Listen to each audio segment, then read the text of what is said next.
करीम महबूब अलैहिस्सलाम फरमाने लगे, जिसका तहज्जुद पढ़ने का इरादा था लेकिन नींद गालिब आ गई, उठ नहीं सका।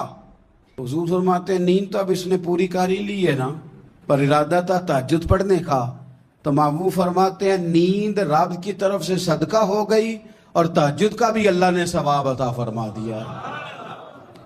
इरादे साफ करे, पक्के करे, नियतें खरी रखे, नियत साफ रखे, इखलास पैदा करे, तो फिर तो घर में बैठे बैठे बड़ी नेकियों का सवाब मिलता है। फिर तो अपने घर के अंदर मौजूद रहने पर भी इससे बड़े बड़े लंबे सफरों का सवाब मिलता है।